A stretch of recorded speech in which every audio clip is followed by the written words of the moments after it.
Well, thank you for that fulsome introduction. Thank you all for coming on this glorious spring day when it feels like we should really be drinking beer on the terrace. But later, right, there's still time for that. So my thanks to the House of World Culture, and particularly to the organisers of the Anthropocene series, and to my German publisher, Mattes and Seitz, for making all of this happen. And my apologies for speaking in English, but I'd studied German in high school. You don't want to know how bad it got in the decades since.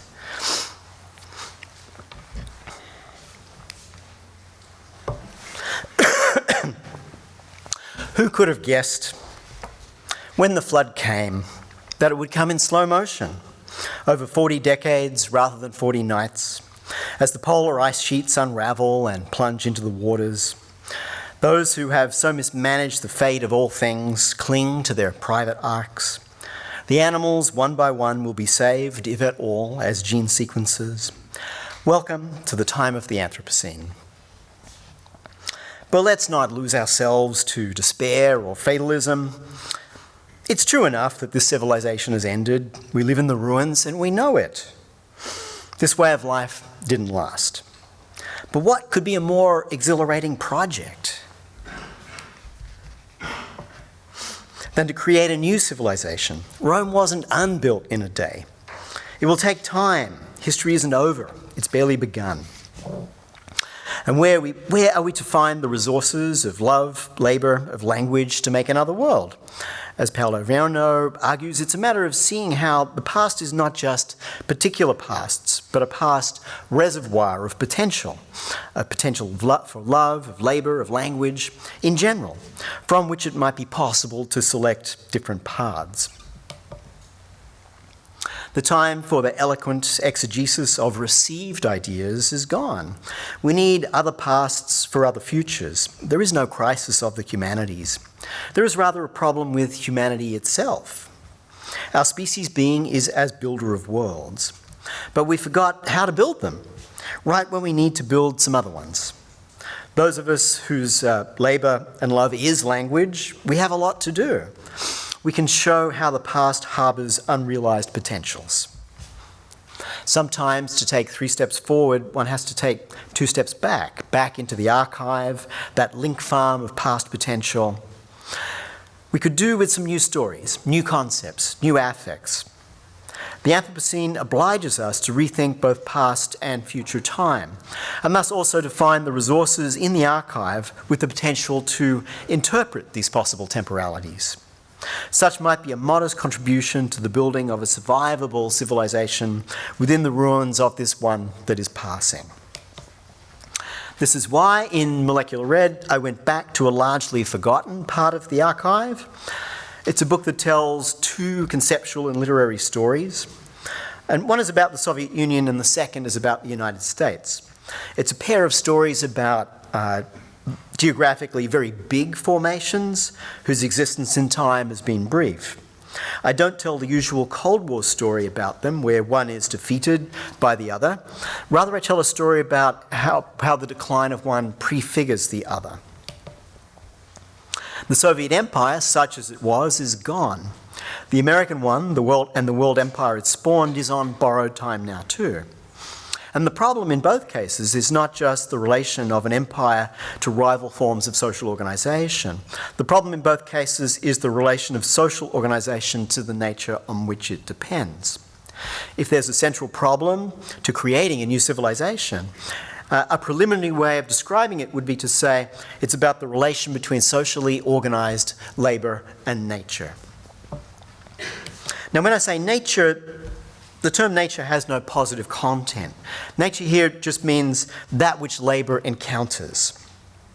What anyone imagines nature to be depends on the form of the labour within which they encounter it. Let's try to think nature in this limited and formal way for a bit, to try to sort of bracket off our assumptions about it, assumptions which probably come in any case from past ways in which social labour has encountered it, than from emerging ones.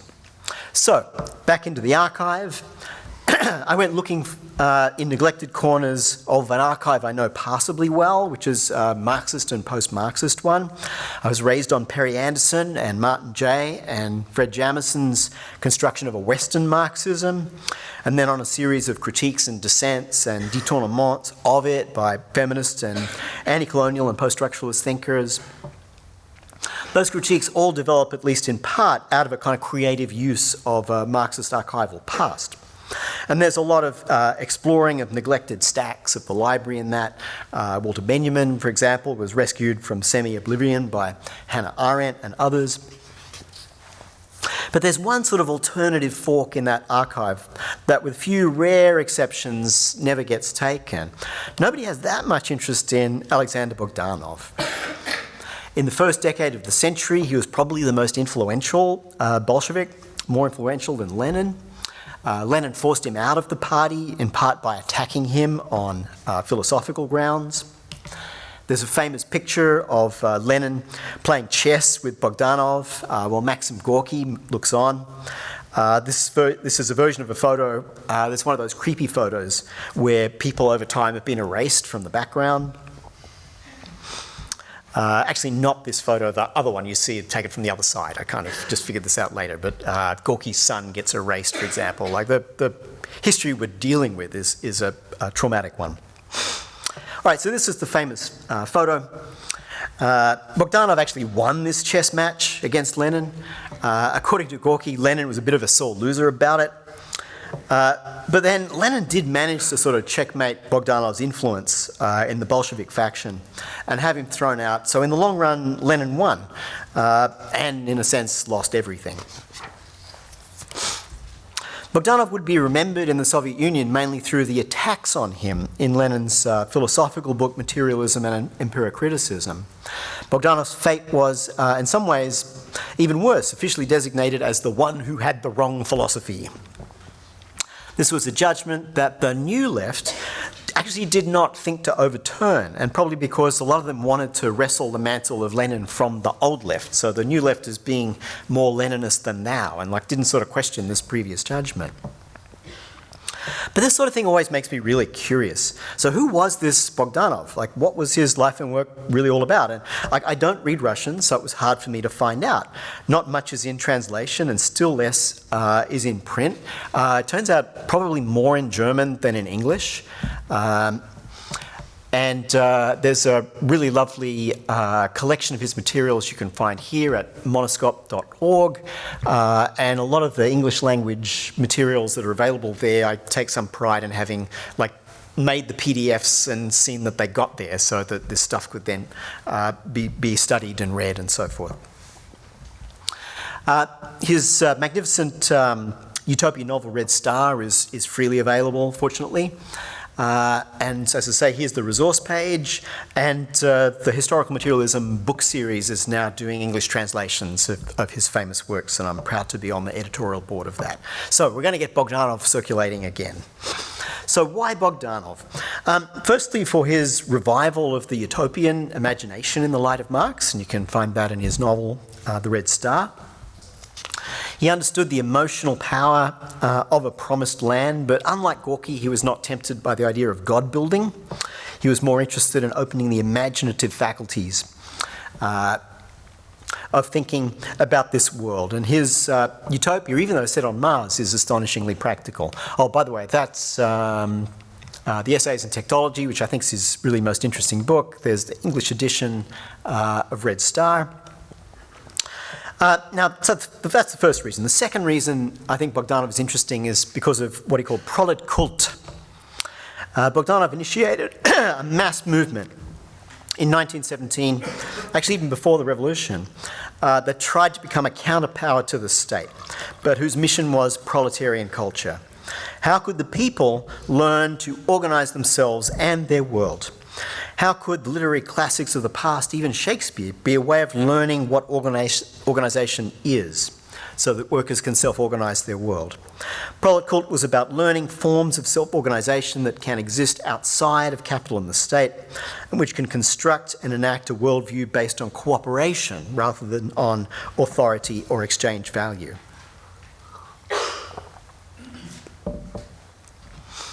So thirdly, his techtology.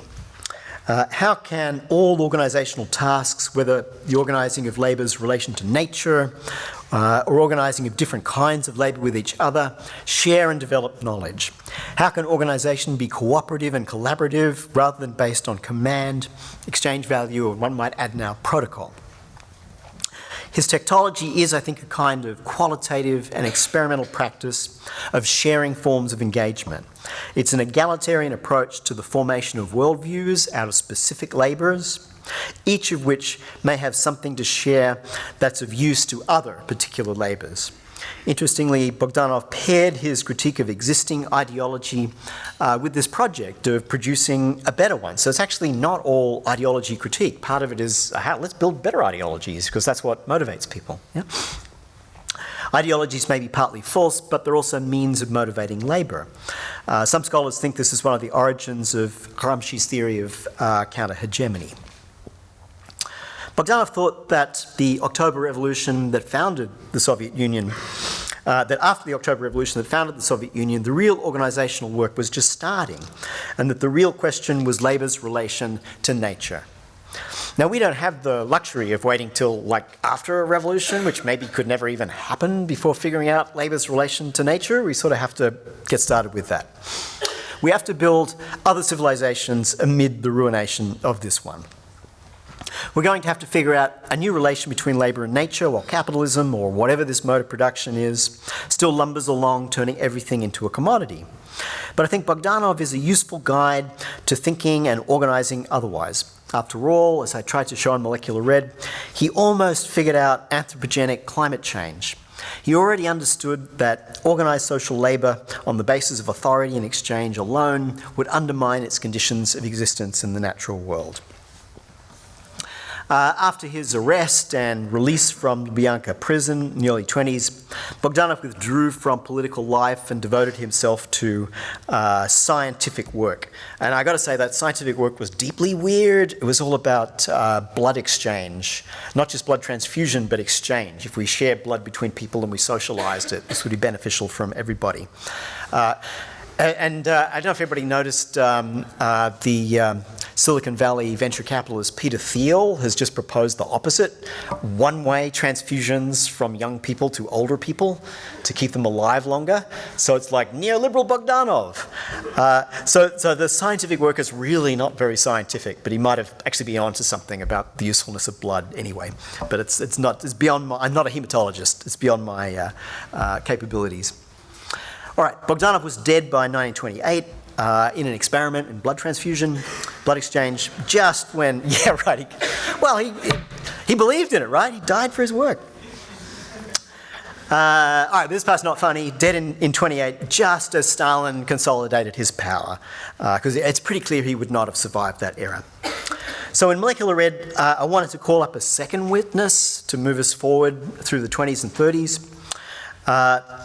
Who found a way of writing about the Soviet experiment in building a whole new mode of production, and that's Andrei Platonov, who I'm told is probably more widely available in translation in German than English, yeah? We're just starting to get some really great translations in English, but we lack one of his main work. I'll come to that. But in German, you can get them. Platonov is now fairly well known as a great modernist writer, but I think he was also a unique theorist in the Marxist tradition. And he's that rare thing, a modernist with an authentic proletarian background. His writing is a rare achievement in being almost completely untouched by the sort of the bourgeois novel. And by the way, I put up a page so you can get the one that's out of print in English, Chevenger. But if you read English, there are these actually lovely translations that you should buy because booksellers need money, right? It's like I only share the out-of-print stuff. So Platonov came up through Bogdanov's prolet cult organisation, or at least some sort of faction of it. After a promising start on a career in journalism and speculative fiction, he quit to retrain as a hydrologist and electrical engineer. He'd witnessed the famine of the early Civil War period firsthand and wanted to do something practical about it, which I really admire about him, incidentally. He worked on land reclamation and agricultural engineering until first forced out of that by some murky bureaucratic wranglings. And then he returned to writing and composed a series of masterpieces. As I read them, his famous novels or anti-novels are an alternative history of the Soviet Union. Seen from the point of view I would call history from below the below. So you guys know about history from below, right? It's my mostly English version of let's retell history from the point of view of the working people and women who are underneath the stories of the great men. Platonov doesn't do that. It's history from below the below. His characters are mostly orphans, like they're not even proletarian. They have no land, no community, no family. These books are also a profound meditation on what it means to be orphaned from the world and to be orphaned from history. In Chevengur, which many people think is his masterpiece, he writes of the Civil War and the new economic policy.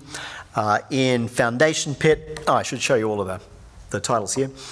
In Foundation Pit, he writes of Stalin's forced collectivization of agriculture, to which he was one of the few writers who was a first-hand witness.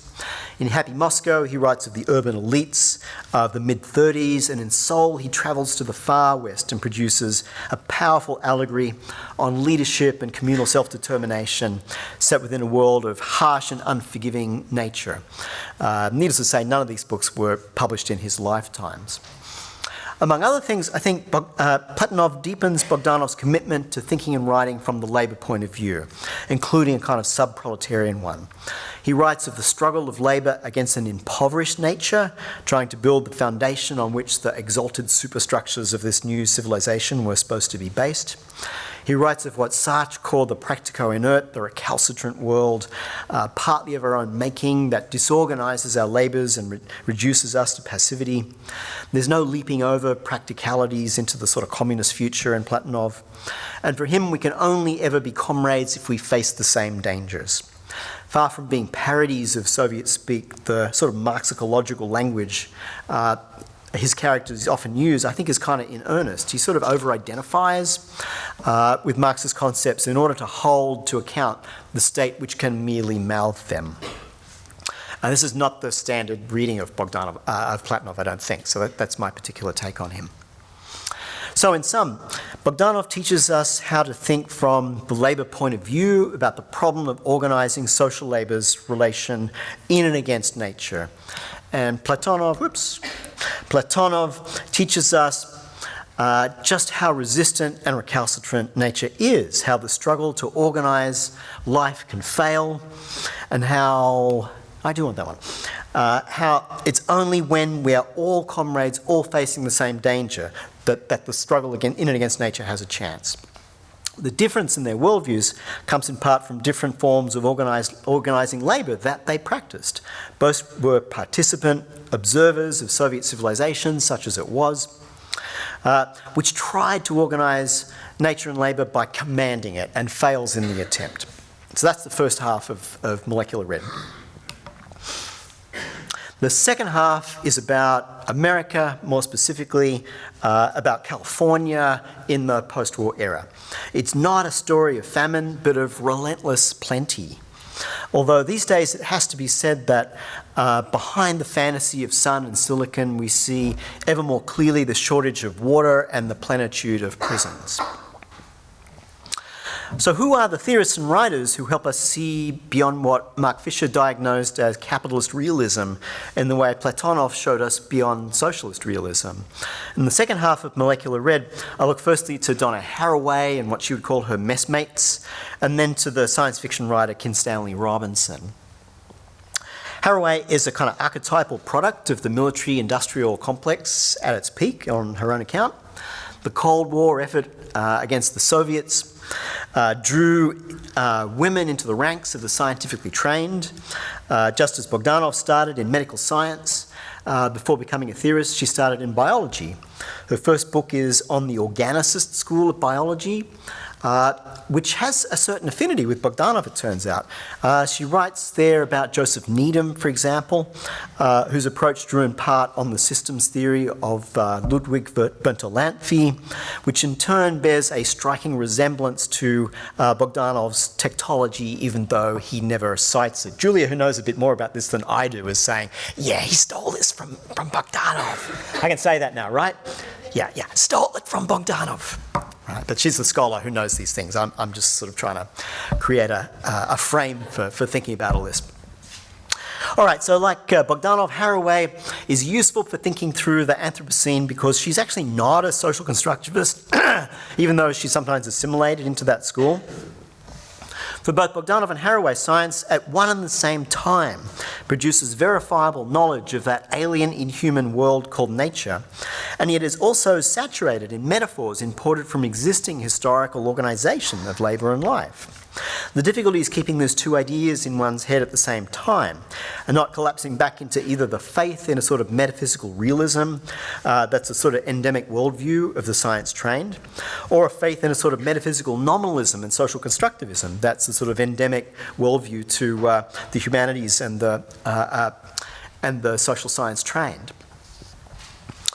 For those of us who are humanities or social science trained and who are not yet ready to give up certain ingrained habits of thought, let me just put this in tactical terms. The absolutist critique of science is now ideologically a weapon of the far right. It's the far right who deny climate science, surely one of the most important advances in knowledge of the late 20th century. So I think it really would be a good idea to stop giving any intellectual cover to climate scientists, climate denialists and their kin, all right? And this, I put these slides together. This is a year old. Things have gotten worse. There's basically a McCarthyite witch hunt going on in the American Congress to frustrate government-funded science, not just in climate science, but in any environmental field at all. So I really feel like solidarity with our colleagues and comrades in the sciences is very, very important if you're a humanities scholar, or really just believe in knowledge and its role in the world. All right, so both Bogdanov and Haraway are nevertheless proponents of a more specific critique within the sciences, right? So it's not like we have to give up, thinking might be certain problems with science. In Bogdanov, it has to do with how metaphors form the social organisation of labour, from the social organisation of labour, find their way into scientific worldviews, even when the science it produces is verifiable. Basic metaphors drawn from authoritarian social relations and market exchange relations both enable but also limit scientific practice. A common everyday example, I don't know if you say this in German, but in English, like a beehive has a queen and drones. So it's like, I don't think bees know anything about feudalism, right? It's actually not feudalism that's going on there. We've imported from a form of social organisation, something that sort of doesn't belong there. It's perhaps unavoidable, but one needs to kind of know the implications and limits of metaphors when you use them. A more provocative one would be to suggest maybe there's a kind of a problem in thinking ecology as a self-correcting homeostasis that returns to equilibrium, because that's Adam Smith's notion of the market, yeah? That probably originally came from understandings of geology. So that's a metaphor. Like maybe it doesn't always, maybe it's not homeostatic, right? Maybe that's what the Anthropocene's about. Nature's not always homeostatic. So one has to sort of think about where the metaphors come from, and that metaphors are kind of a limit and a problem without thinking that, oh, look, a metaphor's been imported to science, therefore all of science is invalid. Like that is just really taking that way too far. And that's the danger zone we've entered into now, I think, with the critique of science from the right. Anyway, so end of the sermon part. All right, so Bogdanov's whole project was to rethink science and labour together as cooperative practices without reducing them to exchange or authority. Haraway does something I think is analogous. She famously untangles metaphors of gender, sexuality and race in the life sciences. What's less well known is her Marxist side. She extends the Marxian category of fetishism from commodity fetishism to code fetishism.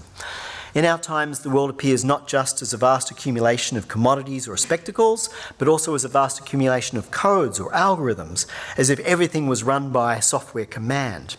And her whole body of work is pitched against the code fetishism of genetics, for example, in favour of an organicist biology that saw code as an aspect of how bodies are organised, but not its commander. Haraway also usefully complicates Bogdanov's labour point of view, most famously in her Cyborg Manifesto, or Manifesto for Cyborgs. Bogdanov falls prey to a kind of fetishism himself in trying to think labour as if it were not always already entangled in an apparatus. Haraway's cyborg figure is a way of complicating what labour might be, introducing complexities not just about how bodies are raced and gendered, but how they're woven out of flesh and code and metal and pharmaceuticals and so much more. The cyborg is all of us. One can't separate living labour from the cyborg mesh. A consequence of this line of thought is that nature is something that can only appear as that which resists labour, including scientific labour, but that labour is always mediated by some kind of apparatus. Our knowledge is cyborg knowledge. In Molecular Ed, I follow this through the works of two people who are close to Haraway. Karen Barad restates something like Bogdanov's philosophy of science for the era of contemporary physics. Paul Edwards looks closely at the cyborg apparatus it took to produce climate science in the first place. I take the ability to say something useful about climate science to be the litmus test for any theory today. Yes, I'm in the bookstore, I'm looking at the back covers, at the famous philosophers. It's like, do they get it? No, not going to read that book. Yeah? It's like at some point one has to sort of start looking. Who gets it? Who gets what happened in the world? Clearly, many of our favourites from the archive seem also to sort of fail that kind of test, given how much of the work of their Epigenes marches on as if the Earth were still flat, or the same thing was not the object of an anthropogenic effect with the capacity to crash it. Now, Paul Edwards, who was Haraway's student, provides in his book A Vast Machine a really useful reading of climate science as something that arose out of three things. The deployment of an apparatus that was largely military in origin, such as computers and satellites, but which also required advances in mathematical physics and, perhaps most important, a culture of international scientific collaboration and cooperation. Ironically enough, the kind of self-organised, collaborative love of labour that is scientific and that Bogdanov put such trust in was the very thing that produced this most useful, mission-critical knowledge about nature, climate science. It partly derives from the military, but partly derives from the kind of collaborative practice Bogdanov was talking about. There's been a revival of interest in things to do with objects and even materialism of late. But in Molecular Ed, I show why I think some of these miss the mark. Firstly, any theory that does not get some notion of the Anthropocene quickly yet efficiently, yet critically, seems to me not to be doing the job of thinking the times. And this is why I find some of the new materialisms of the vibrating, the vital, or of the void just like a little bit off topic.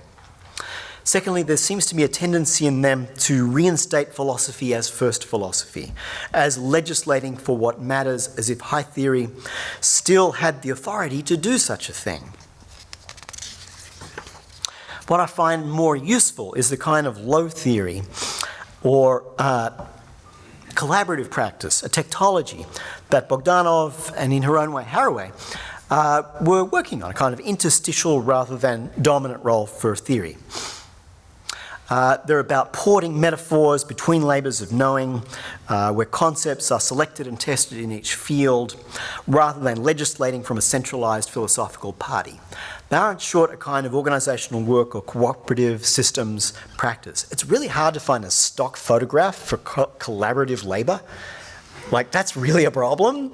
Like, Google collaborative labour image and you don't get anything interesting. So I'm sorry this picture is all men, but Jules Dassin, who came to Europe because of the blacklist, couldn't make movies in America. Rififi is a film noir crossed with a robbery caper movie, but where these professional thieves collaborate to steal the jewels is the most beautiful 10 minutes of a film about collaboration you ever saw. And these guys don't even all speak the same language, but boy can they steal jewels, right? So it's kind of no accident that Dassin was a Hollywood leftist. Like, collaboration and labour is what cinema's all about. So it's just like a little side note here that it's hard to even picture what collaboration is supposed to be about. So that's why I got this picture for you. Now, this, I think, is the task for the theoretically minded today. Not to issue edicts from what we imagine on high to be the state of the world. Nobody much cares about our grand pronouncements anyway. Rather, it's to create interstitial communications, to get percepts, concepts, and affects to move between fields, to propose things from one field that might be useful to another, always bearing in mind that it is not theory that legislates on what is and what isn't for all fields.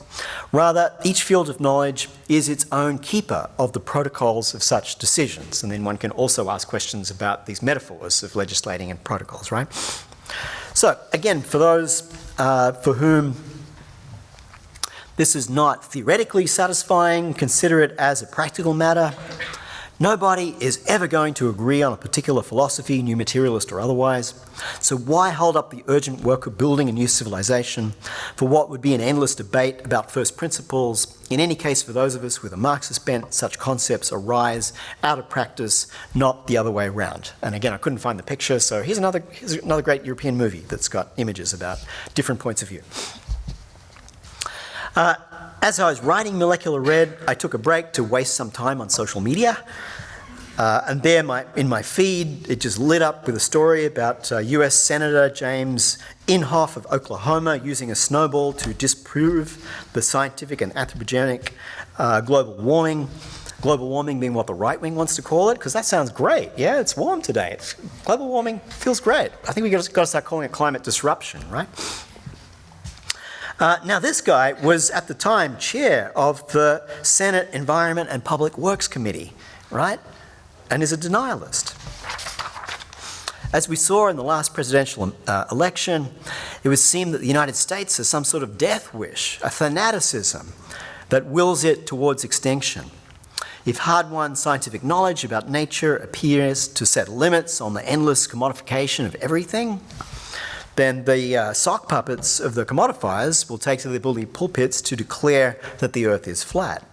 And I've got to say, Europe might not be immune to that particular tendency. So it's time to all make our own versions of this sign and get out there. So to some extent, we're on our own. We have to build a new civilization, one that maybe won't quite look like this. We have to build a new civilization in the pores of the old one and maybe do it on the quiet. Maybe we could just do our modest bit to try out percepts, affects, and concepts that might be useful. Can we actually perceive what's really on the agenda for history? Can we generate useful ways of feeling about situations and their actual possibilities? Can we organize perception and affect in useful and open-ended but not too open-ended ways? Such might be the rudiments of a low theory or a techtology for today. Now, while Haraway's work is rich in material from science fiction, and the Manifesto for Cyborgs was intentionally constructed as a political myth, perhaps there's a need for a more extensive practice of imagining other worlds. And this is why I end Molecular Red with the work of Kim Stanley Robinson. Anybody read the famous Mars trilogy? No. Well, we got one person. Read some KSR. There's new book called Aurora, which is probably a better place to start because the Mars trilogy is long. Read Aurora, or there's one called 2312, which I highly recommend. Like kind of what used to be called hard science fiction, right? So that gets the science right, but kind of imagining possibilities for the human within that space. But I wrote about Mars Trilogy in Molecular Red because it's a sort of self-conscious updating of Bogdanov's Red Star. Maybe not an accident. Robinson was once actually a student of Frederick Jamison, so his novels offer particular delights for those who know their Western Marxism, even though they're kind of aimed at a general readership. Like Bogdanov, Robinson builds a socialist utopia on Mars. What makes it different to Bogdanov and more of a piece with our times is that Robinson imagines more of what you might call a meta-utopia. Robinson's task is not to advocate one organisational form, but to show how all of them might negotiate with each other. He actually even writes an imaginary constitution for Mars after the revolution, right? And it's not there's one way of doing things, it's about here's how we negotiate between different versions of the good life. So he does in utopian fiction something equivalent to what I'm calling low theory. Negotiate between different kinds of labour and the worldviews that they generate. And nothing I love, he's called Stan in real life. Nothing I love about Stan, he's the only Californian I know who's written a book about New York, my hometown, in the future, where he didn't destroy it. Right? Every Hollywood movie about New York in the future, they frickin' destroy us. It's like, why do you hate us? Stan didn't do that. His New York is lovely because we endure with great difficulty. That's what it looks like at the cover. So I may have lost some people here with the mere mention of the word utopia, but I don't see utopias as ideal or perfect or imaginary or hopeful or unrealistic. If you want unrealistic worlds, try the bourgeois novel. Compare Stendhal to Charles Fourier. It's the utopian Fourier who thinks about who takes out the trash, right? There's a whole chapter in Fourier's about, like, the shit, who deals with that? Like, he has an answer, yeah? Like, there's nothing about that in Jane Austen, yeah? Or the novel doesn't deal with reality in that sense. Utopias do. That's the paradoxical thought I want to leave you with here. So I'd see utopias as intensely practical, actually as the practical taken to extremes. Using the estrangement effect of setting the action on Mars, Robinson, like Bogdanov, asked practical questions about how to organise labour, including scientific and technical labour, where the production of exchange value does not determine use value anymore. Because if you want a totally unreal fantasy world, it's the one we actually imagine we're in. It has already ceased to exist, yeah? We're living in a world that's not real. We just don't quite realise it yet. We're already in the next act of trying to build another world. So my modest proposal is to use the university and adjacent institutions, such as this one, as a place to experiment with forms of collaborative world-making, with systems, practices, with low theories, with technologies. Call it what you like. This does not even have to be about the Anthropocene, because it gets depressing after a while, right? The Anthropocene shapes the agenda for knowledge, but the agenda need not be obsessively about it, which is why I called molecular red theory for the Anthropocene, not of, yeah? At some point it's like, all right, we know what the agenda is, let's get on with our other tasks. So what resources can we pull from the archive that might usefully contribute labour in and against nature, to labour in and against nature, which do not completely dominate through forms of control, through forms of exchange value? What ways can those of us who practice the language arts contribute to the interpretive and translation problems between all of the other kinds of labour that it takes to make a world? In Molecular Red, I was interested in how the Anthropocene might approach the archive differently. I guess, can we have a different relation to the archive? Yeah, I was sort of like taking a dive into the past time. And I'll just conclude with a brief word about a more recent book, which is General Intellects. So Molecular Ed sort of takes the long view, long historical times, going back a century. General Intellects sort of takes the broad view, sort of across contemporary theoretical practices. The 21 pieces that make up this book move from political economy to political theory to cultural studies, media studies, science studies. It moves across fields looking for ways to port metaphors from one domain of knowledge production to another without making any of them primary. So I refuse to treat philosophy or political economy or any other field as sovereign. Rather, I try to get them to cooperate. And this is actually the hardest thing about working between the so-called different disciplines. And this, I think, is quite different to the interdisciplinary, which mostly is about sort of staking out separate fields of sovereignty by vigilantly policing the borders. I don't think that will work anymore. The Anthropocene obliges us to organise knowledge differently. It's probably not helpful to think of this as a crisis, as crisis signals as sort of effective responses of panic and helplessness, not to mention offering an opening for all kinds of authoritarians, offering false comforts. Rather, I think it's best to just coolly keep working, but to organise our work differently.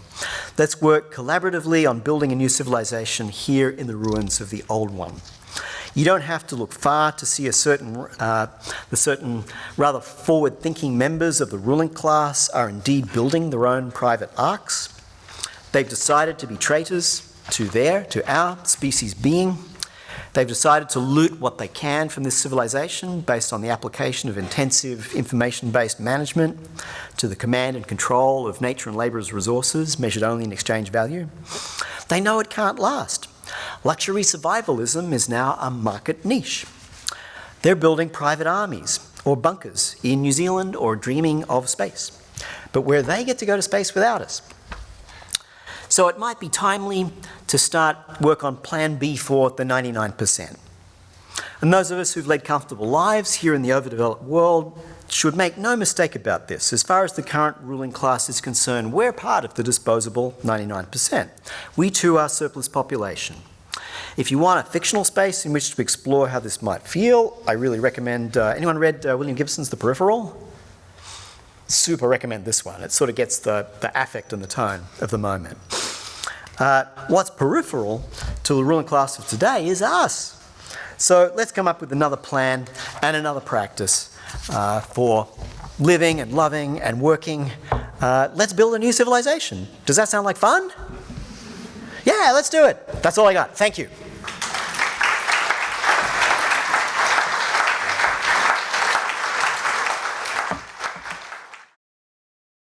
I'm I'm enjoying it really, really much. And there are a lot of things that I would like to ask you. But let me start with a very simple one. Why did you become interested in these Russian figures, in these forgotten sources?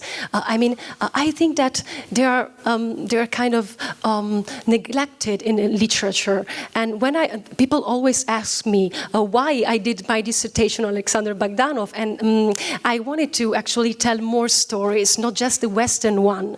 I was investigating the history of systems thinking and cybernetic, and I thought, okay, I have to explore in the archives. I have to look at this work, technology, the general science of organization, because actually it anticipated the general systems theory. So I do have an answer when someone asks me why I became crazy about these authors. What about you? Because it seems to me, it's easy to, I can imagine, it's not difficult to develop an interest in Donna Haraway or Kim Stanley Robinson, but it's not so obvious to develop an interest in this maverick authors. Why that?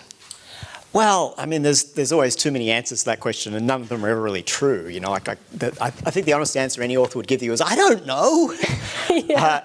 But I can, retrospectively think of some threads. I'm from media studies, so we had to figure out what computation was. So computation takes you back through the history of systems theory, because those things are connected. So that's one story. I was like a teenage militant. Like, I was trained by the labour movement. My first teachers were real organic intellectuals of organised labour, and I was like fairly useless at the sort of things they had to do, like being on picket lines and so forth. So I minded the library, and I randomly read stuff in the library. The scariest experience was getting a 2-volume Lenin and reading it through and finding pages covered over. Like, there was a page where half the page was covered over, right? God, so it's like, between this being published and released, someone became a non-person. Yeah? Like, this is the history of Stalinism. It's like someone, and literally every single copy of this book, someone's become a non-person. So I kind of got interested in non-people. And Bogdanov's one of the big ones, because he's a non-person before the Bolsheviks even win. So there was that. And one of the books I found in that library is Bogdanov's Political Economy was translated by the British Communist Party and used as a training manual in the 1920s. Right? Because there wasn't an official Marxism-Leninism in the early 1920s. So the parties did all sorts of crazy, weird stuff. And in fact, early British Marxism is all about, it's mostly all about Bukharin. Yeah. But there's a big chunk of Bogdanov in there as well. So I was just like, this was decades ago, but I had this little weird sense of there's some other little pocket over there. And then discovering that Bogdanov was thinking about, it's not quite anthropogenic climate change in Red Star, because they're Martians. Yeah. It's Martianogenic climate change. So he has a utopia that's like a utopia you would write after Darwin, right? Where you don't fix everything for all time. There's a constant struggle. So he kind of got it in 1908, yeah? And then I read in the Techtology, he sort of gets this thing about the atmospheric physics of carbon. Yeah. Like he never quite connects these things together, but he sort of got it. Like he got biosphere. So I thought, I'm doing research on Marxists because those are my people. Like still, yeah, I feel a certain loyalty to the militants who trained me. So, that's where I got Bogdanov. It wasn't the general science of organization, the Techtology, I mean, that you read first. It was the political... it was the political economy, which is not quite as orthodox as... Like, it's interestingly weird too, but that's another story. I was impressed by the main statement of your book. So, namely that we need new narratives and new theories because, I mean, we are in presence of new facts. So this means that current narratives are not able actually to solve the challenges that the Anthropocene poses us. I was thinking, while I was thinking about that, it came into my mind that even Immanuel Wallerstein, for instance, he has a very, he took it really right when he said that even anti-systemic movements and popular resistance actually do not provide alternative to the system, but they actually serve to reinforce the capitalist system. And so I thought maybe this is the case with Platonov and Bogdanov. But as you said in the book, they are facing the tragedy of their times, and they're kind of proposing new narratives, new models. We see the organization of knowledge put forward in technology to solve the situation of their time. But actually, they didn't make it. They didn't survive throughout the course of the history. So how can we expect not to fail by recovering and unveiling these sources and use them to overcome the Anthropocene?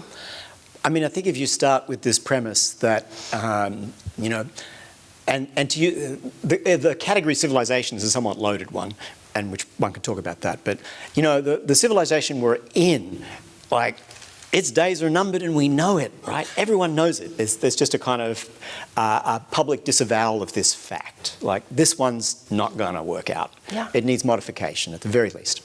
So it seems to me, rather than read the people who celebrated how awesome it was, like, that's not very helpful. Let's read people who tried another civilization and failed at it and knew it. Like, that seems to be like, those are our people. That's who we need to know. Bogdanov is already a critic of, sotto voce of the Soviet Union in 1917, right? Like the militarizing of the party in the Civil War, Bogdanov thinks is the opposite of what organization should be about. And he's a kind of loyal opposition figure. But Platonov is just there, like he's there on the ground. Like he lived through the Civil War, he lived through NEP, like he saw what forced collectivization was like. And, it kind of destroys his mind and he reorganizes language and writes about it. And I just think those Platonov anti-novels are masterpieces of the 20th century that everyone should know about. Yeah? They really should be part of world literature. Yeah. But I think and I'm not a Russian scholar, I'm not even a literature person, but the thing I can read in it that I think even his translators sometimes miss is he was a Marxist, like he really was. Like he's a believer. Like I recognize my people when I see them, right?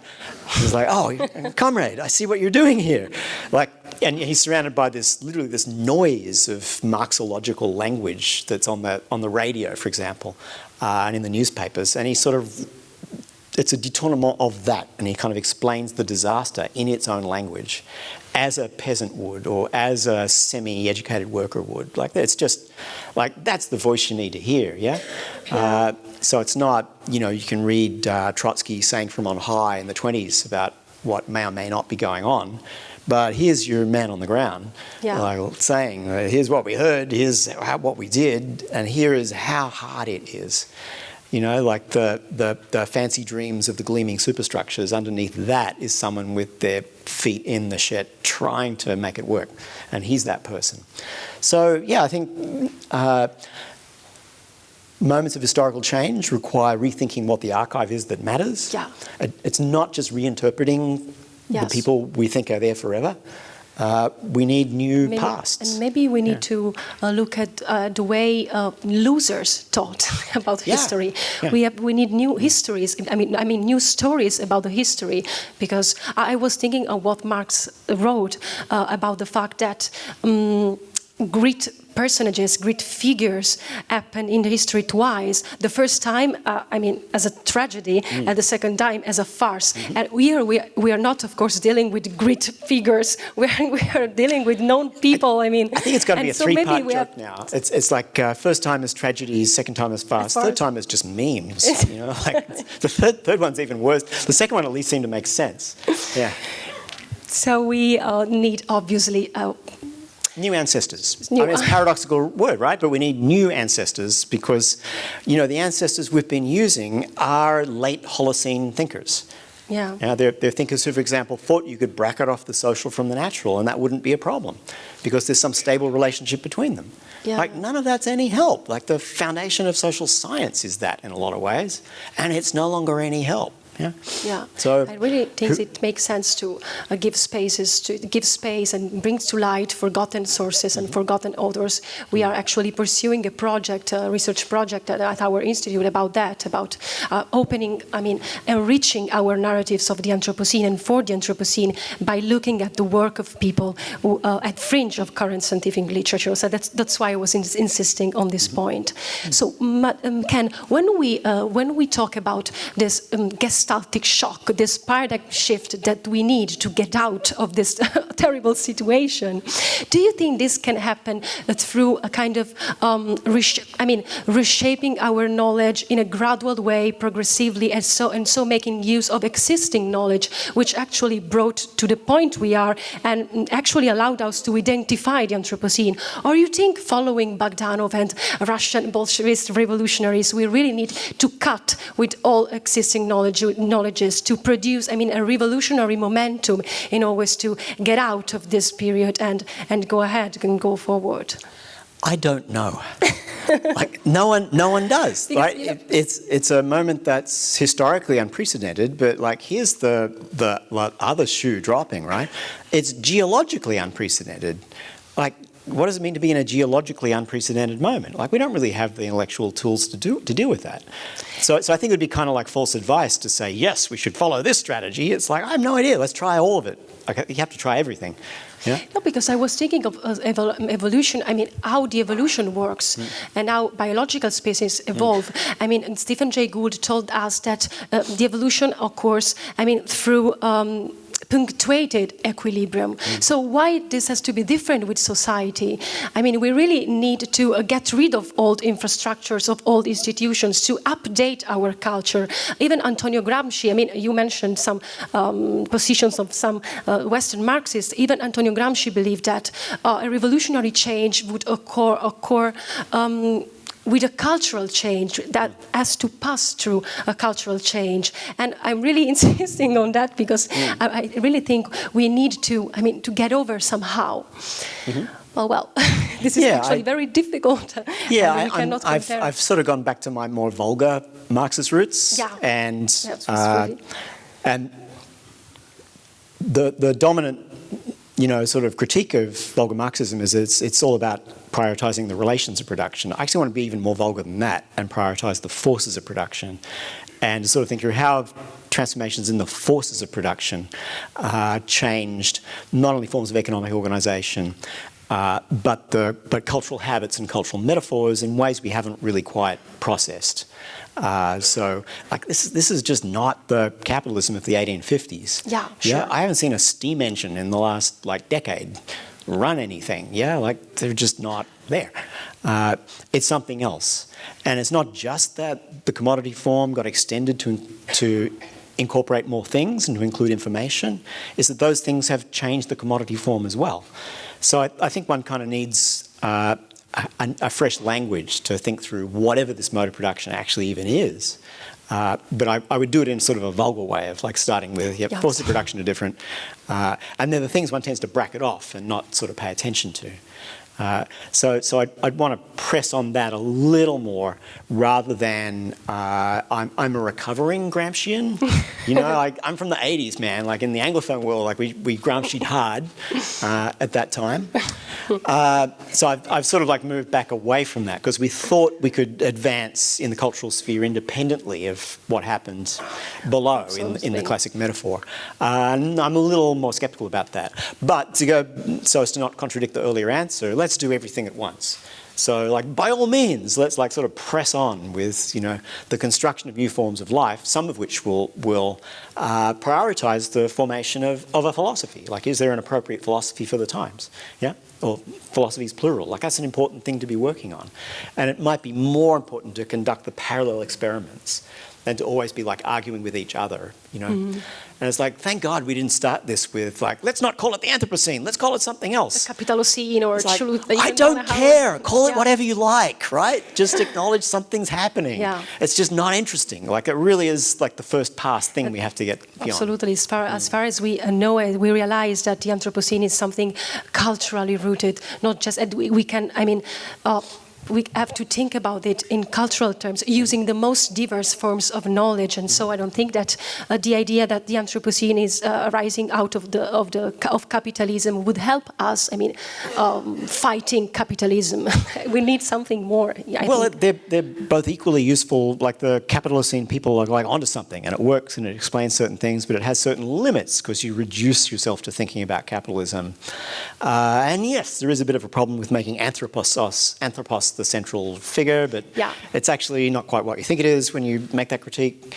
And it's a really useful word to have in your lexicon if you want to talk to earth scientists, because that's how they're talking about it. So it's like, oh, okay, I'll speak the language you guys are using. They're not all agreed on it, obviously, but that's how you speak there. And then I have people who want to talk about the Capitalocene. And then there's the 1,000 Names of Gaia people over there, slightly more romantic. All right, whatever works for you. And it's like parts of the puzzle. It's so complex, I mean, as a concept. Yeah, but let's not try and have intellectual arguments about which is better. Let's think about it, you know, like sociologically. How do you process this historical moment in a different language in different communities and keep them in dialogue? Like that's the politics of knowledge now. I think that a central category in your book and in your work actually is the notion of labor. Labor is really, I mean, I would like you to a little bit expand on that. I mean, I was thinking that all problems arising out of the Anthropocene are related somehow in the first place with labor. I'm thinking of trade, market, development issues, sustainability, or global inequalities between global South and global North, in the West during Cold War, and blah, blah, blah. And I was thinking that there is an Ukrainian physician, Sergei Podolinsky, who tried to update the theory of Marx, the theory of labor of Marx, with an account on thermodynamics, entropy. He believes that all the energy that we receive from the sun has to be maximized on Earth to produce new labor in order not to dissipate this energy. So labor seems to be about labor again. This is really...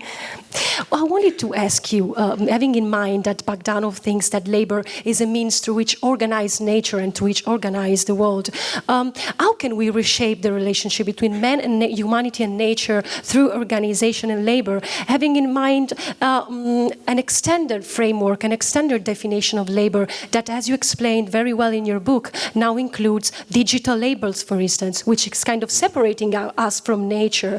I mean, this is a barrier in a way. Because, all right, there's a few things there. Yeah. There may be a little inconsistency in how Marx thinks about labor.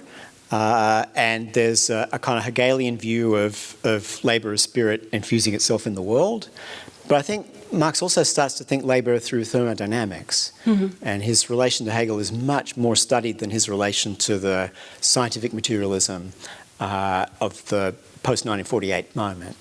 And that's really kind of more interesting. Like Marx starts to think, oh, labor is part of a thermodynamic model of how the world works. Now, he's a little inconsistent about this, and he still wants to make human labor a slightly separate thing from other kinds of energy. It has a certain separate quality. In some ways, that's kind of not going to work. It is part of the same, if you're a consistent monist, you know, labour's another kind of energy. There's lots of kinds of energy. They're all the same thing. You would want to sort of push back on that. However, and this, I think, is Bogdanov's whole relationship to Marx, is to say the central thing in Marx is not dialectical materialism or anything like that. It's the labour point of view. Marx thinks from the labour point of view. Bogdanov goes as far as to say the working class wrote Das Kapital. Marx was the stenographer. Yeah? Like the book is the product of a movement. So it's a version of a standpoint theory, in a sense.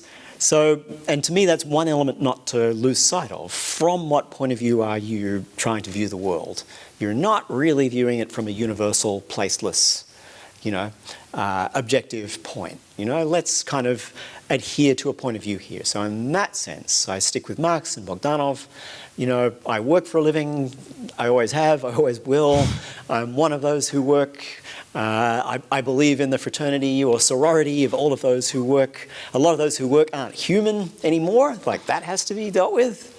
That which labours includes other species. It includes technologies. Someone has to think labour in a much broader way. But keeping the human point of view in the centre of it, but without thinking it's special anymore. One has to sort of, it is my point of view because that's who I am, but it's not necessarily a special kind of labour. And yet, it turns out that view of planet-wide energy system, that's now like a legitimate science. Like Vaclav Smil will give you an estimate for how much of photosynthesis on the planet is for human use, 20%. Right? So it's like, this is legitimate science. Now, they're estimates, and he gives you all of the reasons our estimates of this are shaky. And that should give us pause, right? That we actually can't quantify human use of energy on the planet well is already a problem. Yeah? But that seems to me to be a useful point of view to further develop, and that it partly has Marxist roots as a thing sort of not to lose sight of, even though Schmill would not identify with that point of view at all. So it's to sort of keep two things in mind. One, that labour's in some ways maybe not special. It's part of a global energy system. Yeah. On the other hand, it's what I am. It's my point of view. So it's keeping those two ideas together. But what I found very interesting is the way you expanded the notion of labor to include scientific labor, academic labor, artistic labor, precarious labor, and even non-labor.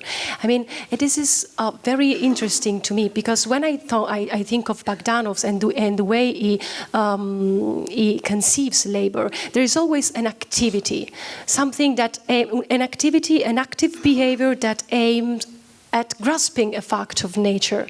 But where we are in presence of digital labor, for instance, and we lose contact with nature, how can think about labor? To organize nature or new forms of organizing nature without active labor. And one can see how something like what Haraway calls like a code fetishism. Yeah. When your relation to nature is kind of mediated by a whole apparatus of extracting numerical values from it, and you're working, in fact, only on the numerical values and not even seeing the organisms that it comes from, right? Because someone else does that. That's just grunt work for grad students or whatever, not even, so you can sort of fetishize this and think code is everything. Which is a little bit where we are now, like algorithms run the world. Yeah. And it's partly true. The thing about any fetish is it's always partly true, right? Algorithms are powerful things in the world. But they only run if you've got a computer under them and a huge energy source that runs the computer, right? So it's to get out of the fetishistic view of it and to see all of those things as connected to labour. Maybe labour is too big a category also. The fact that commodification now works on non-labour in a new way, like it always did. So work women did in the home in your classic nuclearised, sort of developed world, that's non-labour.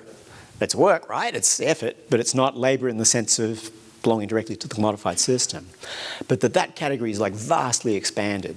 So basically every time you open your laptop to entertain yourself, you're performing free labor for someone else, right? For Google or for Apple or whoever. I met a grad student once who was working on something else, but he talked about doing work on streaming. Like we think of, I don't know if you say this in German or something like it, but streaming is like, I'm just streaming a TV show. right? I'm streaming it to me. It's like, no, you're streaming your data to them. Yeah, you got to think a stream that works both ways at the same time. Where the one that matters is it's streaming away from you. Yeah? Like Bogdanov's transfusion, blood transfusion. Oh yeah.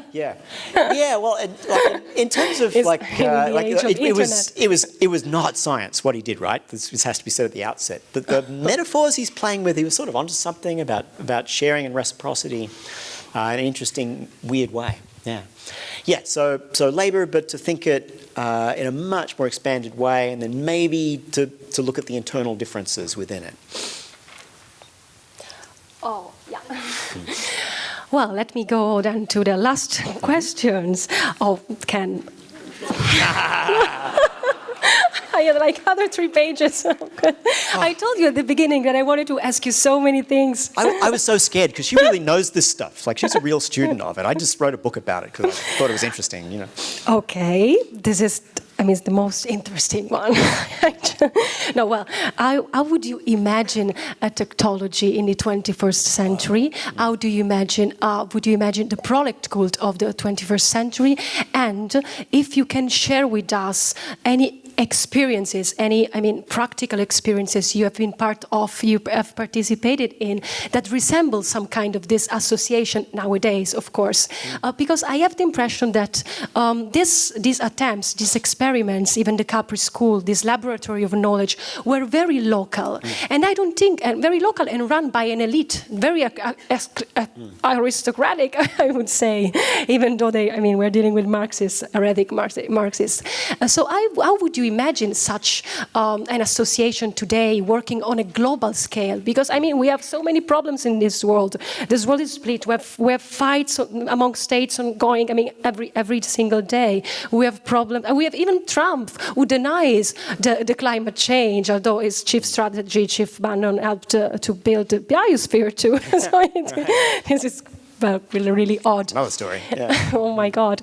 And if you think that maybe the hyperreal world on the web could help us in managing something like that on a global scale, because I'm actually a little bit disillusioned by that. I think that the web has failed in many points. I was thinking of what Dan Schiller called digital capitalism, who causes even more inequalities. In the social context. Or even the way we produce our work in the academic world, even the way we used to organize knowledge through social media, such as, for instance, Academia Edu or ResearchGate. I was reading what Alessandro Del Fanti says about this. They are financial market of ideas. So, even the web needs new forms of organization. What's your opinion about that? I'm very curious. Yeah, I had a second life as a militant, which was in the sort of avant-gardes around internet in the 80s and the 90s, and I think we won the battle and then lost the war. Everything we tried to build, the Transmediale, which is held here every other year as part of that whole legacy. Everything we tried to build got co-opted and commodified. So we tried, we fought the good fight. But look, any margin of autonomy or liberty that individual users still have has got to do with those social movements resisting things. So technologies don't just build themselves automatically. They're fields of struggle between different forces. All right, and there's a few pieces to this. And one would be, I don't want to call it capitalism with a modifier. So my provocation to you is this. What if this is not capitalism anymore, but something worse, right? What if this is a new mode of production? What would be the conditions of possibility for making that case? That seems to me to be a debate that really needs to happen. And I'm always told repeatedly when I do this why it must still be capitalism. Because apparently capitalism is eternal, right? It's an essence that has only appearances that change. And those are signaled by sticking a new modifier on it. Some of which, let's face it, actually make no sense. How can you call it neoliberal capitalism? Even your modifier's got a modifier. I'm sorry, I deal with language. When you start abusing language like this, then clearly there's no concept there at the root of it. Yeah. It doesn't work. So, and since we're short on time, I'm going to really shorthand this one. There's already been 2 modes of production based on commodification. The first was the landlord system. In Germany, it was the Juncker system. Capitalist class fought them and was opposed to them and had to abolish them, right? Same thing in England, only it happened earlier. Ricardo, one of Marx's sources, it's about the struggle between capital and not labour, but landlords. You can have multiple ruling classes based on multiple forms of commodified mode of production at the same time. So what if there was landlordism, capitalism? There's various radically non-standard versions of both of those. If you start looking in the rest of the world, right? That's the provincial European version, that there was two. There's already multiple. What if there's a new one? What if there's something after capitalism that's worse, and it's based on the commodification of information, which changes what the commodity form is and how surplus is extracted and how power is maintained. So in other words, we confront something for which we don't yet have a language. We keep using this old language and sticking modifiers on the front of it as if it's just a new appearance of the old thing. What if it's not? Marx didn't do that. Marx came up with a new language to describe a new phenomena in the world. That's our task now. Yeah? Yeah. So that's the first thing. It ain't capitalism, it's worse. So there are a lot of, it's not capitalism, it's better stories, like the post-industrial and the third way. I'm not doing that. So it's worse. It's not better. But it's not quite capitalism. So we need a new language. It works in a different way. How surplus is extracted is different. So the sites of struggle are different. The forms of struggle are different. The language of struggle will be different, right? So I refuse to work on May Day and go join the general strike in New York City with 200 other people, because most people don't know what that means anymore. It's a language from another era that's very dear to me, but it's not like I'm going to make the world think like we're all 19th century labour movement people. It needs a new language, even if that's one of them. Like, I don't want to refuse it or criticise it. Those are my people. So what would new forms of organisation now be? That prolet cult is a precursor story, but we wouldn't do it like that. Bogdanov's trying to organise a lot of workers who probably couldn't read or did not read at a very sophisticated level and read different languages. Russia's an empire. Yeah? Hundreds of thousands of people joined prolet cult. It was a mass movement. Yeah.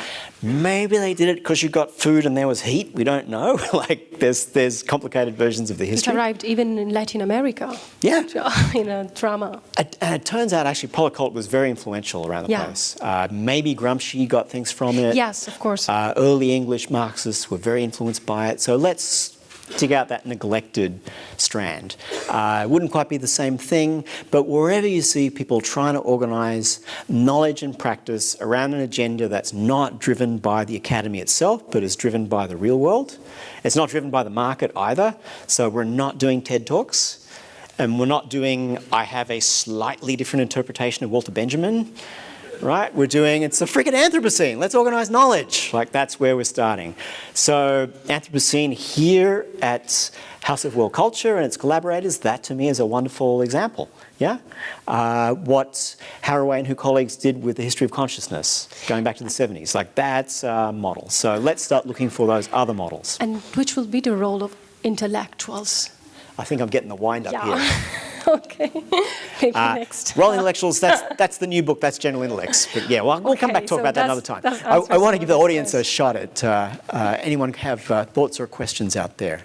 Yes, I have a person waving over here. Diana here, haunting you from Hey Diana, how are you? Past. Yeah. Thanks so much. I need the both of you to sort of address a couple of very urgent problems that I don't know if they're from the past or the future. So let's go with, let's say, the novel What Is to Be Done, not the Lenin's text, the novel. Yeah. How that maybe has an influence on the Gurian Republic. Sorry, on the Gurian Republic, and how that Gurian Republic actually then inspires Bogdanov's writing of Red Star, because I think there's no way to disassociate them. How those things then influence the socialist project of cybernetics with the Cybersyn project, and for example, how those like the political crisis in the Soviet Union also basically is the ground of soil science, or what has become agronomy, and how that like gets manifested in different African liberation struggles. So that, because those are things where there's very direct relationships and impacts and so on. And I think, because that's like time traveling stuff. So could you guys like connect some dots? Yeah, there's and it's like, I don't want to, say no, these are the things that matter in this story, not these other things. There's always ways you can unpack the story differently. So I read a paper of Giulia's that does Avenarius and Bogdanov, and I was thinking, oh, this actually makes more sense. I did it with Mark because I want to tell a California story, and Feyerabend is a great interpreter of Mark. So I didn't do Avenarius, but it's like, oh, your version makes more sense. I kind of like, No, well, it was. Yeah. I mean, Bogdanov was inspired by both of them. By both, yeah, by both. And that's they the thing. both had, yeah. I mean, a similar... I made an aesthetic choice, is what I'm saying. It's like, oh, I'm going to tell it this way because I'm creating a book that's like a novel. It's got an arc and it's got a pattern. But you're right, Chernyshevsky's an influence on everybody. It's not a book I personally like all that much. It seems a little ascetic and austere for me, so I didn't, and it's a huge influence on that whole generation of Russian revolutionaries. It's like really there in the background. Okay, what I mean specifically, and both in Red Star and What Is to Be Done, they actually do have kind of like hand guides. They have like how-tos. They have entire sections that are basically how to build a revolutionary state. And so that's sort of what I mean, like, because those things kind of, it's like, they would be blogs now, I guess. Yeah, and it has to be said, the literary merit of Bogdanov's novels is questionable, but they're written for a popular audience. Like they're popular entertainment, they're widely read. The prequel to Red Star is probably even more important because it's how to have the revolution, and it's actually kind of interestingly prescient in lots of ways. So yeah, they really still repay reading for lots of different reasons. The one thing about the Engineer Many is questions of class alliance. So it's like an engineer-worker alliance. I think that's so contemporary, yeah? I had lots of debates about the science march, where people are like, no, I'm not marching for science. Haven't we been against science for the past? We've been critiquing science for 30 years. And it's like, we've been critiquing science within the space of knowledge, and we should continue to do so. In the larger political space, when scientists are under attack, so are we. So can we think tactically about our relation? So it seems to me, and sometimes I'm thinking, you should read this book by Bogdanov from 1911 or whatever, about alliances with other classes who have different languages.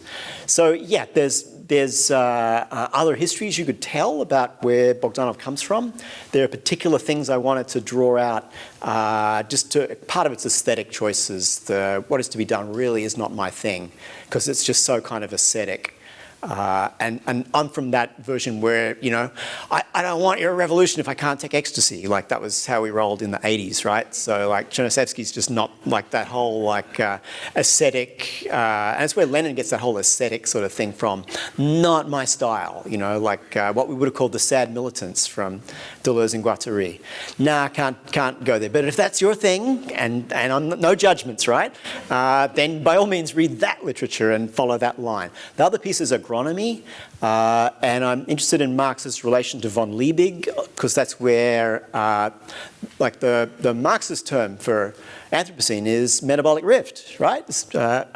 Marx has already almost got it.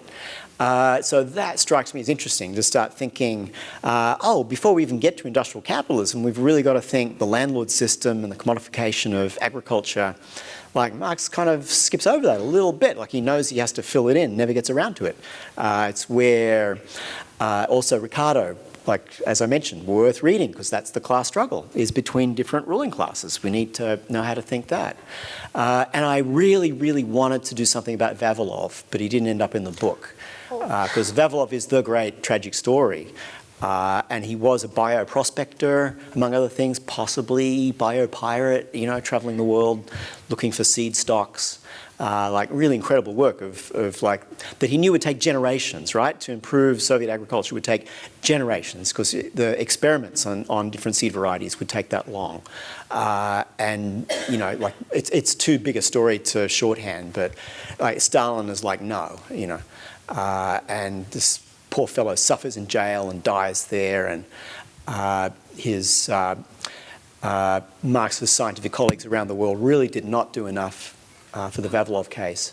This is a really key part of the story, and I would have loved to have written something about it. There was a great book, I can't remember the title, that someone follows in the footsteps of Vavilov around the world to see what seed varieties people are using, and it's already about how people are moving which varieties work where across different biomes because of climate change. It's got a more romantic, hippie version of seed stocks and so forth, which maybe is appropriate to go to. But that's a whole huge question that we didn't even get into. And you could be very much interested in the work of Sergei Podolinsky that we just mentioned about energy distribution and the Earth seen as a complex system that actually reacts as a kind of a cybernetic interpretation of the Earth.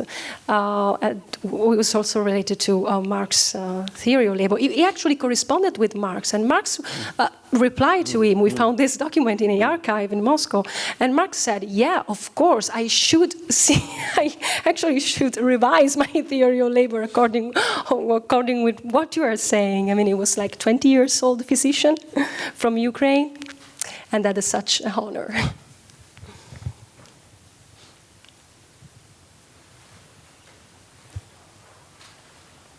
Microphone is moving. Brilliant lecture. It's triggering many thoughts. And I wanted to, maybe one of the really positive things that we're talking about here is the collaborative work. And so I want to elaborate on something about that. We have this alt-right version of denying the climate science and climate disruption. And I kind of see, I sort of got some insight in how the left is also sort of in denial of the techno-fascism around us. And I'm very concerned about how we are not looking at how to collaborate with a non-anthropocentric nature. So last month there was a conference of the Zapatistas and talking about how to use science for defending their position on the earth and indigenous people. Mm-hmm. And so kind of to try to get you to look at it from that framework, is there a way that we can collaboratively work with a very intelligent kind of ecosystem around us, rather than thinking that we're going to completely let this one just, burn and we're working on the, a collapsed environmental situation, but rather really trying to work like the indigenous in a way that we can collaboratively work to repair the damage that corporate capitalism has done on the environment that we need to live on and with. So I see a little bit in your pushing the second nature aspects and the science to utilize it for us, the Anthropocene. But there's something here about the non-anthropocentric that we need to work with, I think, and I wonder if you could reflect on that. Yeah, I have a long-standing interest in the question of the indigenous because I'm Australian, and one of the central questions in Australian cultural studies was the question of the indigenous. And the work of Eric Michaels was very influential on me. He actually took systems theory and information theory and applied it to anthropology in the 80s. It was kind of like mind-blowing stuff. So I'm interested in that, and there's like a double sense in which the indigenous comes back into play, and one has to do with the experience of the loss of a world. Which for many indigenous people is how they would report what has happened. That, what are you talking about? Your world is ending. You already ended ours. To paraphrase, right? So the emotional work of surviving the end of a world is something that one actually gets in indigenous art, indigenous narrative, indigenous philosophy. That's of interest. But the other piece of it is, well, actually, often those were land use practices that they worked often for very small populations, but worked over extremely long time periods. In Australia, that's very true, and it may be why some anthropologists say the oldest continually worshipped deity in the world is actually the river serpent, which is a kind of connecting story that's used up and down the centre of Australia. And there's, sort of rock carving evidence going back thousands and thousands and thousands and thousands of years for river serpent. So it's like, oh, well, you guys survived not anything as dramatic as the end of the Holocene, but some pretty extraordinary variations in world throughout that period, and that's worth paying attention to. I think the person who's organised that is Eduardo Viveros de Castro. apologies to Portuguese speakers that I can't pronounce that better, who did a event called the 1,000 Names of Gaia, which is sort of very much about thinking not just multicultural but multi-natures. How is it that if we sort of pluralize what worldviews are, then the categories I'm using here can be provincialized. We wouldn't just think about, I was trying to have a very open-ended concept of nature as that which labour encounters, but this is still very much a modern and possibly Western one. I don't know its boundaries, but I want to acknowledge that I'm offering a bounded concept, not a universal one.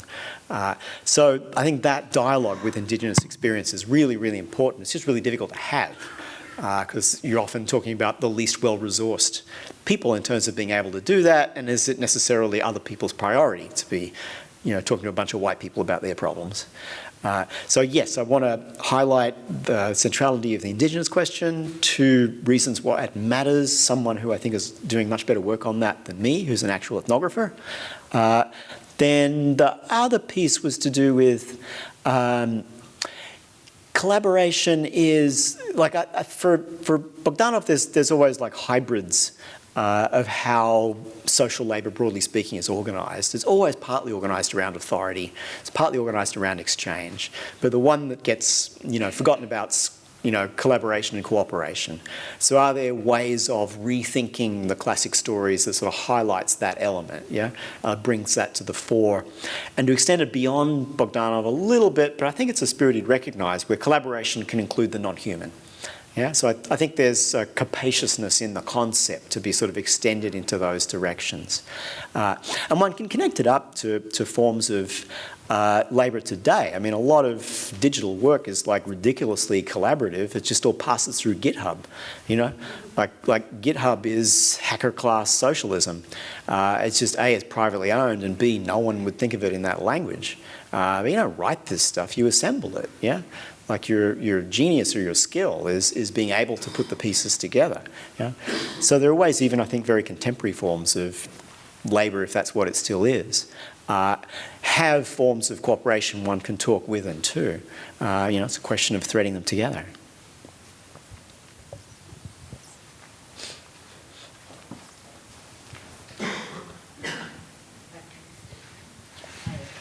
So I had a different kind of question about collaborative labour and of organising work differently, which is, you talked about perhaps having to change a lot of the structures and ideas that we have used in the past to think about changing the world because of the Anthropocene. I wondered, would that include changing the idea of disciplines or getting rid of the idea of disciplines? Is that a pre-Anthropocene concept that's doing more harm than good? Yeah, I don't know.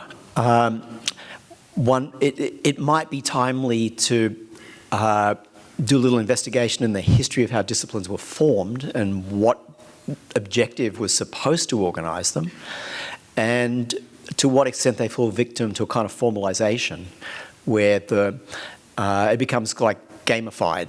Yeah, it becomes a game space. The objective is to get good at the game of getting certain papers in certain journals and so on, where it sort of doesn't actually then connect to anything very much.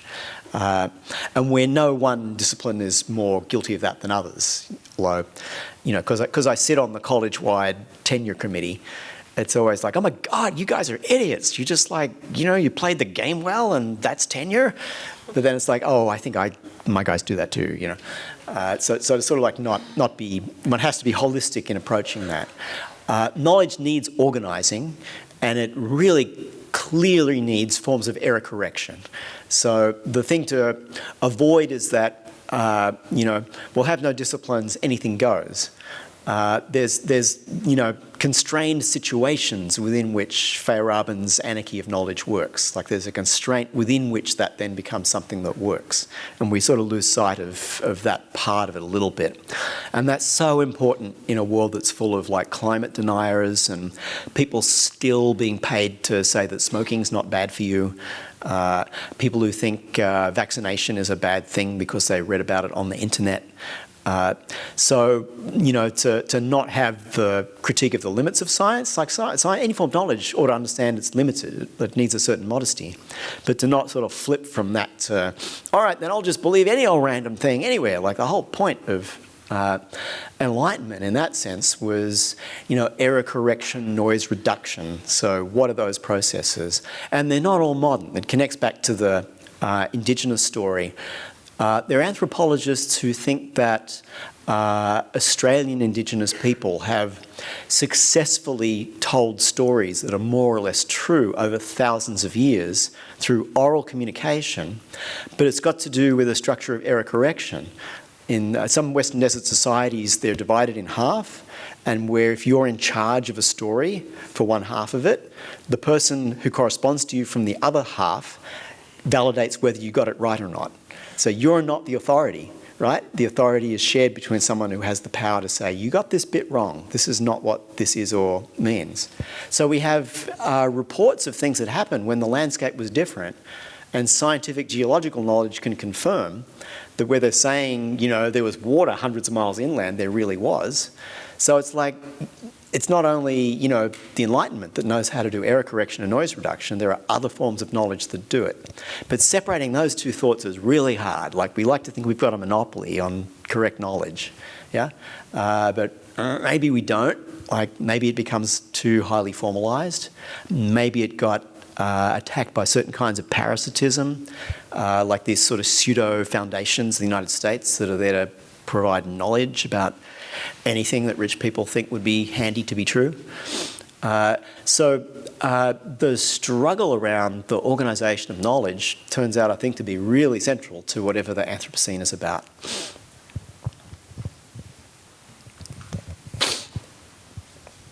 Hello, hi. Hi. Thank you for your talk. I had a question about what you said in response to the question before last about defining nature as that which labor encounters, because I was curious about that throughout your whole talk. If you could explain that a bit more, because what is the interest in delineating the territory of nature as such and pitting it against nature, labor, or separating it from labor, and how can that hold without feeding into the same invincible process of commodifying everything? Because it seems to me that this whole process of commodification depends on that idea somehow. I don't know. So I'm wondering what you think about this. Yeah, I'm resistant to the thought that the problem with the West is that it had an idea of what nature is, and everything comes from the problem with an idea. Because the West always had several different competing and incompatible ideas about what nature is. In German, I don't know. In English, Raymond Williams says nature is one of the 2 or 3 most complicated words in the language, because it means both that which is not human, but it also means something that includes the human. So one really has to think the poetics of something that's several different things at once. And if one wants to say that, for example, the problem with the West is Descartes, then what about Spinoza, for whom nature is kind of like the opposite to what it is in Descartes, So there's like a field within which terms operate, partly logically, but partly through the non-logic but structure of language itself. So one would have to kind of think it through that. So I wanted a kind of restricted concept of nature. In the background of this is I've kind of went the other way to Timothy Morton. Like, Tim's thought is ecology without nature. I think ecology is more problematic, so I want to do nature without ecology, because I think there's an assumption built into ecology about homeostasis, and our problem is a lack of it. So, all right, how do we think nature where one doesn't try to attribute a quality to it in advance? Because our habit is to overcode it with whatever we think is natural about social organisation. So in the pre-capitalist West, nature is often surprisingly feudal in its organisation, and later it becomes about exchange. And in the Greeks it was always both, right? Because the Greeks were always a trading culture. And nature seems quite naturally to include the category of slavery, because many Western societies were slave owning and think it's cool to think that is a thing that's in the world. So it's tricky. So hence the formal definition.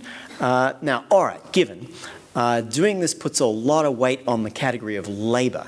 And in the second half of the book, I complicate that. But in the first half, all right, labour. Nature is what labour encounters. So it doesn't say what it is that labour encounters. It just says it encounters it. And if there's another key word in Bogdanov, it's resistant. Yeah? So labour encounters nature, but nature pushes back. And it's actually where Platonov's interesting, because in Platonov, it really pushes back. It pushes back to the point of disorganizing you. But this is the first thought. So the second thought is, all right, so if nature is what labour encounters, what labour will think nature is determined by the form of labour itself. So the form of the organisation of labour then starts to give you an image or a model of what you think nature is. That's going to be, and this is the third thought, it's going to be partly true because it works. But it's going to be partly not true because it's a metaphor that you've imported from a labour process. So that's the three bits of it. To think that nature is hierarchically organised, it's partly true. But it's partly you came out of a hierarchically organised society. That's what you think it is. Like Shakespeare's full of this stuff, yeah? You think that nature is a form of competitive exchange. The Greeks are already thinking that because that's the kind of society they lived in. But it's a model that Darwin imports willy-nilly, yeah? It's like actually most of Darwin's work doesn't actually point to nature being a market. It's kind of much more interesting and complicated than that. But you can see how if you live at the peak of a English imperial market society, it's going to kind of creep in there, yeah? From Spencer. So, yeah, one wants to be a little careful. All of these metaphors partly work. They partly explain things. They're not wrong, but they're limiting. So to think nature is this kind of like placeholder concept that's formal, like it's a concept I'm trying to get to work in a formal structure. So it at least avoids the problems I've outlined in those three parts. But as I think I've gestured elsewhere, it's still got some other issues. This is, I'm from a Western settler society that, predisposes me to think nature in a certain way. I come from a weird peripheral one, so I certainly do not think nature is stable and homeostatic, because in Australia, nature just isn't. So it's like, there's no freaking ecology, yeah? It's like, we have two relations to nature where I come from. It's either flood or drought. Like there's no mean, there's no average in between. And those are randomly distributed, yeah? And it's not the only part of the world that thinks about nature that way, yeah? So to have a plural dialogue about this word that's extremely common in European languages and with its cognates in others, but where we think about it formally and not try to say too much about it. And it's where Anthropocene is a really useful circuit breaker, because you start to call it something else. And you start to think it in terms of a pivot or change in geological time. That then gives you extra leverage on all of those categories, on nature, on environment. Environment's got other problems. Let's not even get into that. Ecology. So we can think those in relation to the Anthropocene without trying to make any one of them a kind of ultra-true dominant category. Sorry that's a little long-winded, but it's kind of like the hardest thing to figure out, I think. Was for me. I'm sorry, but we have time for one very short question and one very short answer. Yeah, sorry the answers are long, but they're great questions, and the answers they're kind of like, Hey, thanks for the talk. So you talked about the changing nature of the commodity form and the changing nature of labor. What do you think about the ruling class and how our idea of that and our definition of that might need to adapt? Yeah, and I could give a long answer, but I'm not going to be allowed to.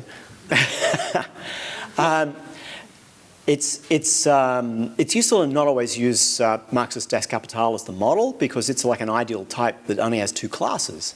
Like Marx's political writings are much more useful because they're multi-class negotiations. Gramsci picks up on that. Actual social democrats, like, are all about that. So much of German social democracy is all about the peasant question, yeah? We don't have peasants, so we don't read that stuff, but they're like trying to think a multi-class world, and how can Labour be allied with peasants when they're different? Like, it's not the multitude that's all, it's different. They have different interests, different worldviews, different agendas. So, part of that is that ruling classes are also multiple. What if there was more than one ruling class? One of which is still based in extracting rent from land.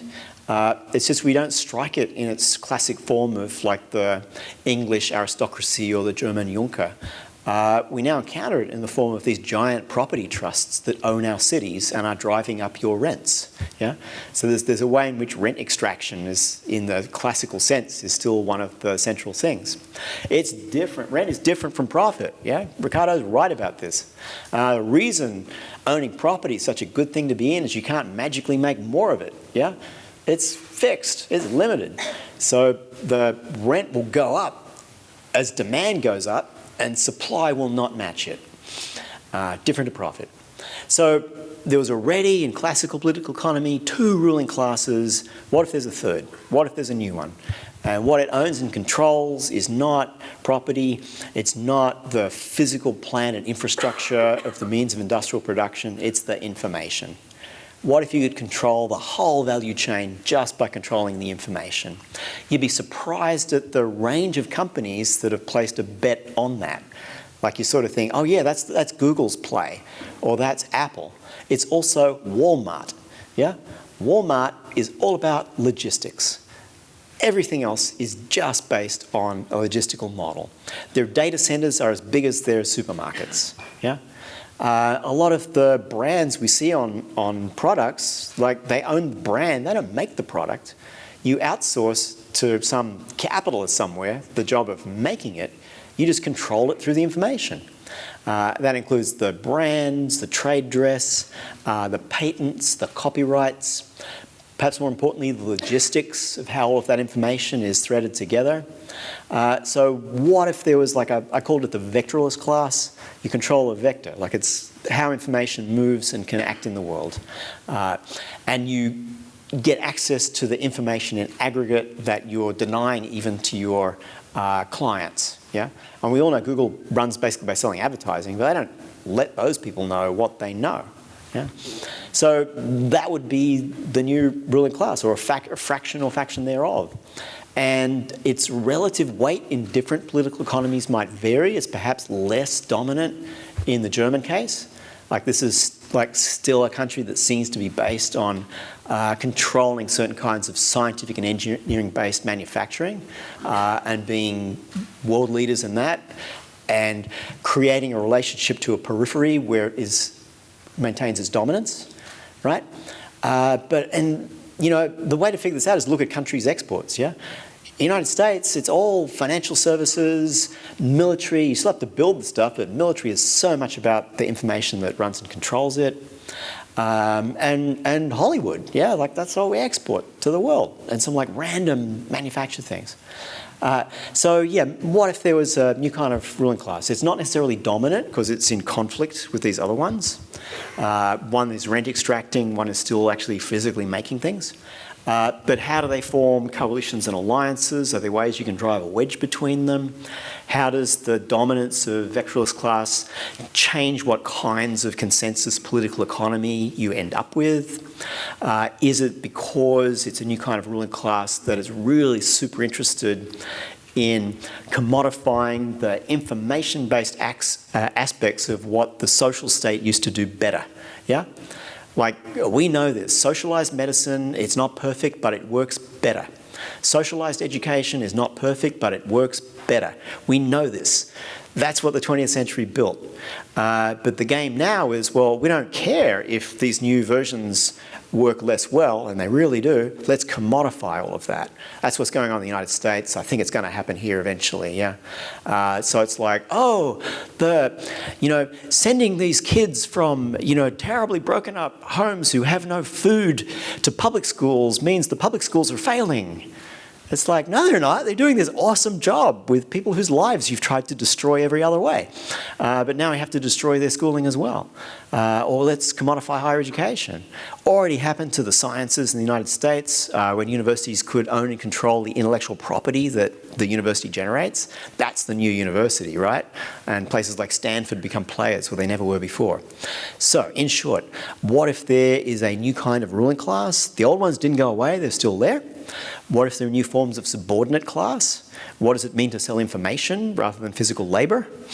There's still peasants in the world, there's still industrial labor, but maybe the diagram of class forces is more complicated than it used to be, and one would need to think about new languages, new alliances. Everything's not always new, right? Sometimes the languages can be old that one will use to make this work, but one has to kind of think politics in the present. All right, now I'm getting the wind up, right? Thank you for the awesome questions. I'm sorry they took a little bit of elaborating to get the whole piece of it. There is still sun outside, I guess. Yeah. Thank you so much. It was so rich and inspiring, and we will be thinking about that for days. Thank you, Giulia.